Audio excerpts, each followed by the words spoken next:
Selamat pagi, salam sejahtera untuk kita semua. Assalamualaikum warahmatullahi wabarakatuh. Kembali lagi bersama dengan saya, Wirianti Lenlangi, selaku dosen pengampu mata kuliah pendidikan IPS di SD. Pada pertemuan hari ini, yaitu pada pertemuan ke-6, kita akan membahas tentang model-model pembelajaran terpadu.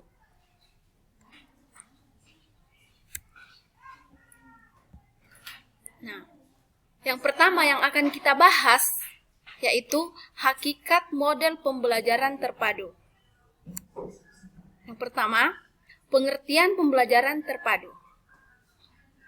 Pembelajaran terpadu merupakan suatu sistem pembelajaran yang memungkinkan siswa, baik secara individual maupun kelompok, aktif mencari, menggali, dan menemukan konsep serta prinsip keilmuan secara holistik, bermakna, dan otentik. Wolfinger mengatakan bahwa pembelajaran terpadu adalah kurikulum yang menggabungkan sejumlah disiplin ilmu melalui pemaduan isi, keterampilan, dan sikap. Jadi itu adalah pengertian dari pembelajaran terpadu. Yang kedua, kelebihan dari pembelajaran terpadu. Apa sih kira-kira kelebihan dari pembelajaran terpadu tersebut? Nah, yang pertama, pengalaman dan kegiatan belajar akan selalu relevan dengan tingkat perkembangan siswa. Nah, itu yang pertama. Yang kedua, kegiatan-kegiatan yang dipilih dalam pelaksanaan pembelajaran terpadu sesuai dengan minat dan kebutuhan anak. Yang ketiga, seluruh kegiatan belajar lebih bermakna bagi siswa sehingga hasil belajar akan dapat lebih bertahan lama. Yang keempat, pembelajaran terpadu dapat menumbuh kembangkan keterampilan berpikir siswa. Yang kelima, menyajikan kegiatan yang bersifat pragmatis sesuai dengan permasalahan yang sering ditemui siswa dalam lingkungannya. Nah, yang keenam, menumbuhkan keterampilan sosial siswa seperti kerjasama, toleransi, komunikasi, dan respek. Nah, itu adalah beberapa kelebihan dari pembelajaran terpadu. Nah, selain mempunyai kelebihan, pembelajaran terpadu juga mempunyai kelebihan di dalam proses pembelajarannya. Nah, kekurangan atau kelemahan dari pembelajaran terpadu itu yang pertama, dibutuhkan sarana prasarana belajar yang memadai untuk mencapai kompetensi dasar secara optimal. Jadi harus mempunyai sarana dan prasarana belajar yang lengkap untuk mencapai kompetensi dasar yang optimal. Nah, ini menjadi salah satu kelemahannya atau kendalanya. Nah, masalah yang kedua atau kelemahan yang kedua yaitu belum semua guru SD memahami konsep pembelajaran terpadu secara utuh karena guru kecenderungan masih senang menggunakan pembelajaran yang konvensional. Jadi ini adalah menjadi salah satu kendala atau kelemahan dari pembelajaran terpadu tersebut. Guru-guru yang di kota mungkin bisa saja sudah menguasai, tetapi yang di daerah-daerah terpencil pasti masih sangat kurang di dalam pemahaman tentang pembelajaran terpadu. Nah, yang ketiga, pada kurikulum KTSP, tapi untuk sekarang ini karena kita sudah menggunakan K13, jadi sudah lebih gampang di dalam pembelajaran terpadu. Tetapi pada pembelajaran KTSP dari kurikulum sebelumnya susah karena mata pelajaran itu masih terpisah-pisah sehingga menyulitkan guru dalam mengembangkan program pembelajaran terpadu. Tapi untuk sekarang sudah pembelajarannya sudah terkait antara satu mata pelajaran sehingga lebih mudah di dalam mengembangkan pembelajaran terpadu. Nah, itu hakikat dari model pembelajaran terpadu. Yang berikut, karakteristik pembelajaran terpadu. Nah, karakteristik yang pertama itu adalah holistik. Holistik, suatu gejala atau peristiwa yang menjadi pusat perhatian dalam pembelajaran terpadu diamati dan dikaji dari beberapa bidang studi sekaligus, tidak dari sudut pandang yang terkotak-kotak. Pembelajaran terpadu memungkinkan siswa untuk memahami suatu fenomena dari segala sisi. Jadi bukan hanya dari satu sisi, tapi dari berbagai sisi.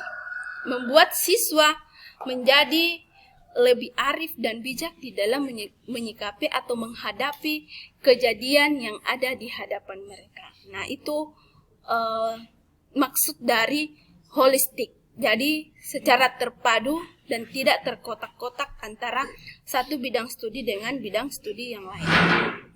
Kemudian yang kedua, bermakna. Siswa mampu menerapkan perolehan belajarnya untuk memecahkan masalah-masalahnya yang nyata di dalam kehidupannya.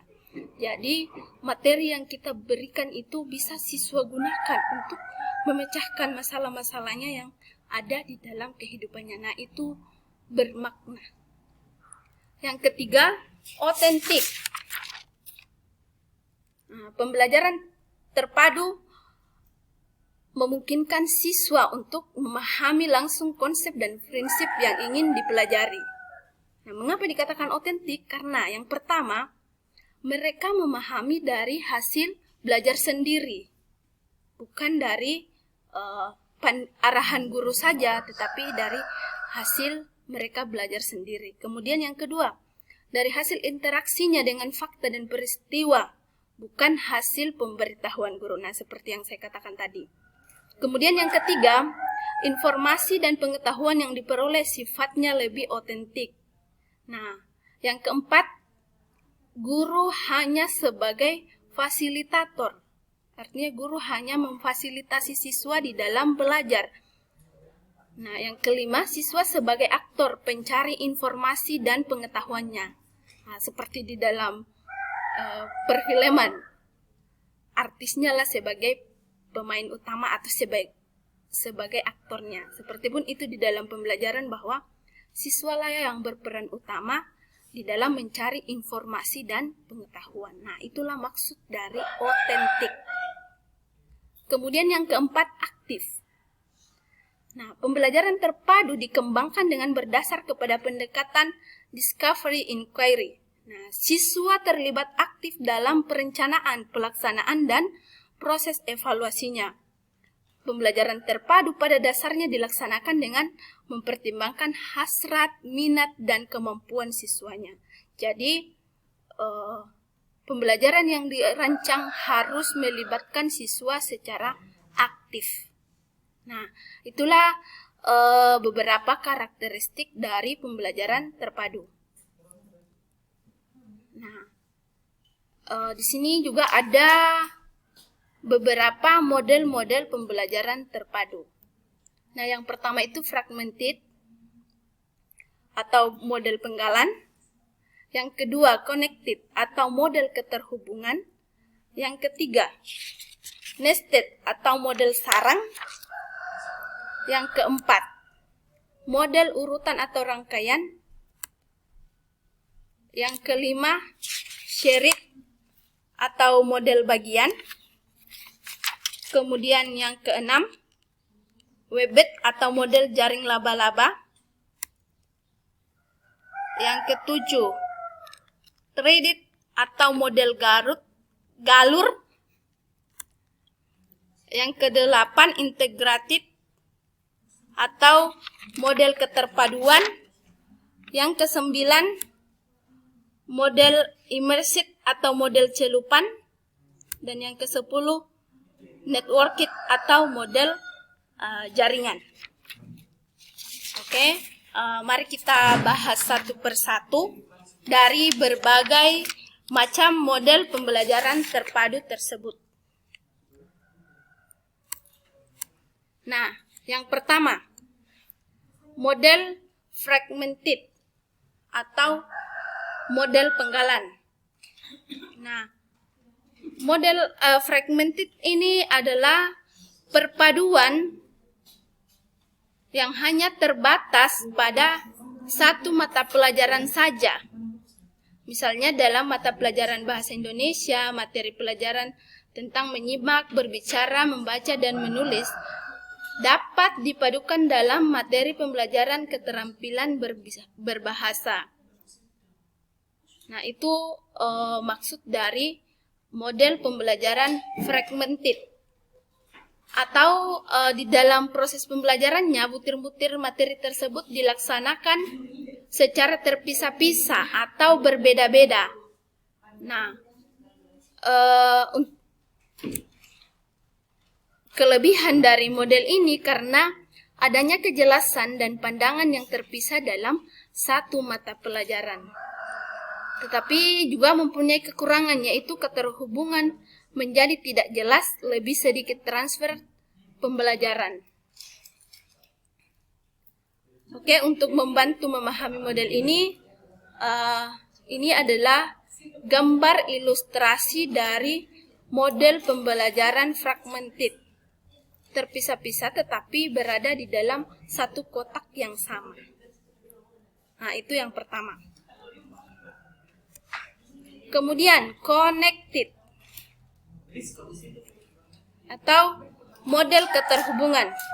Nah, model keterhubungan ini adalah topik-topik yang ada dalam satu disiplin ilmu berhubungan satu sama lain. Misalnya, pada mata pelajaran bahasa dan sastra Indonesia. Nah, penguasaan butir-butir tersebut merupakan keutuhan dalam membentuk kemampuan berbahasa dan sastra. Nah, adapun kelebihan dari model connected ini adalah konsep-konsep utama saling terhubung. Tetapi selain mempunyai kelebihan juga mempunyai kekurangan, yaitu disiplin-disiplin ilmu tidak berkaitan, konten tetap berfokus pada satu pilihan ilmu. Nah, itu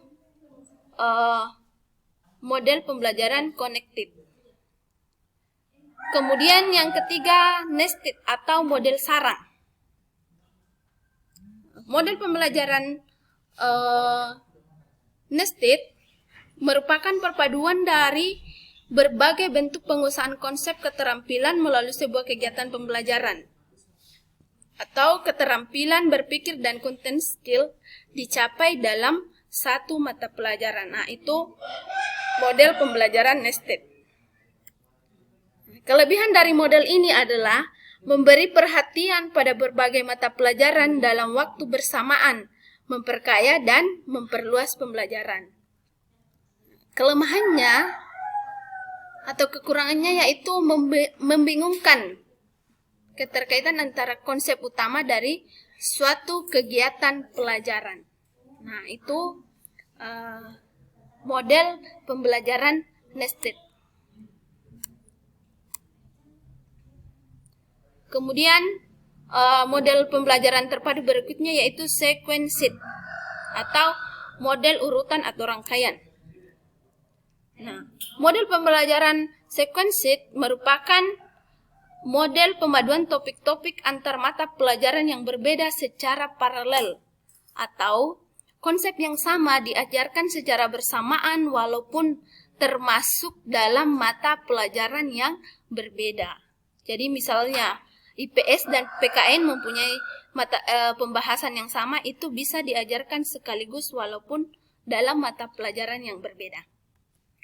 Nah, kelebihan dari model pembelajaran terpadu ini adalah memfasilitasi transfer pembelajaran melintasi beberapa mata pelajaran. Tetapi kekurangannya yaitu membutuhkan kolaborasi yang terus-menerus dan fleksibilitas yang tinggi. Jadi, kelemahan dari model ini adalah harus berkolaborasi secara terus-menerus dan tidak semua mata pelajaran bisa dikolaborasikan. Ya, model pembelajaran terpadu berikutnya yaitu model shared. Nah, model shared ini atau model bagian melibatkan dua disiplin ilmu dengan memfokuskan pada konsep, keterampilan, dan sikap yang sama dalam perencanaan tim. Jadi dicari konsepnya, keterampilan, dan sikapnya yang sama untuk dipadukan. Nah, kelebihan dari model ini yaitu lebih mudah di dalam berkolaborasi. Nah, selain itu, kekurangan dari model shared ini adalah membutuhkan waktu, kelenturan, komitmen, dan kompromi. Jadi selain mempunyai kelebihan, juga mempunyai kekurangan. Nah, model berikutnya yaitu model webbed atau jaring laba-laba. Nah, model webbed ini bertolak dari pendekatan tematis, yaitu menggunakan suatu tema sebagai dasar pembelajaran dalam berbagai mata pelajaran. Nah, model webbed ini diterapkan di dalam pembelajaran K13 yang sekarang, di mana dalam satu tema terkait beberapa mata pelajaran. Jadi bukan hanya satu mata pelajaran saja. Nah, itu model webbed. Kelebihan dari model webbed ini memotivasi, membantu siswa melihat keterhubungan antara gagasan. Nah, itu kelebihannya. Kekurangannya harus selektif dalam memilih tema agar menjadi berarti dan relevan dengan konten. Jadi temanya itu harus relevan dengan konten yang akan kita buat. Jangan sampai temanya A sementara yang kita bahas adalah B. Nah, itu seperti itu dalam model webbed. Kemudian model berikutnya yaitu 3D atau model galur. Nah, model galur ini yaitu pemaduan keterampilan sosial, berpikir, kecerdasan, keterampilan belajar direntangkan melalui berbagai disiplin ilmu. Nah, misalnya contohnya itu melakukan prediksi dan estimasi dalam matematika, ramalan terhadap kejadian-kejadian, antisipasi terhadap cerita dalam novel, dan sebagainya. Nah, itu model 3D. Kelebihan dari model ini yaitu siswa mempelajari cara belajar, memfasilitasi transfer selanjutnya. Nah, sedangkan kekurangan dari model ini yaitu disiplin ilmu yang bersangkutan tetap terpisah-pisah. Jadi tidak terpadu di dalam satu tema. Nah, itu kekurangan dari model 3D. Nah, model selanjutnya yaitu model integratif atau model keterpaduan. Nah, model integratif ini yaitu topik yang tumpang tindih dari berbagai mata pelajaran, dicari keterampilan, konsep, dan sikap yang sama dan dipadukan di dalam mata pelajaran tertentu. Jadi satu topik cukup dibahas di dalam mata pelajaran tertentu. Jadi tidak terdapat di pelajaran yang lain. Nah, itu integratif. Kelebihan dari model ini mendorong siswa melihat keterkaitan dan ketersaling terhubungan antar disiplin ilmu. Sedangkan kekurangannya yaitu membutuhkan tim antar mata pelajaran atau bidang ilmu yang memiliki perencanaan dan pengajaran waktu yang sama. Nah, ini kadang yang susah karena tim biasanya mempunyai kesibukan dan halangan yang berbeda-beda untuk bertemu. Nah, itu kendala di dalam model integratif. Kemudian model berikutnya yaitu model pembelajaran celupan atau immersive. Nah, model immersive ini adalah pengintegrasian semua yang dipelajari melalui perspektif bidang yang diminati.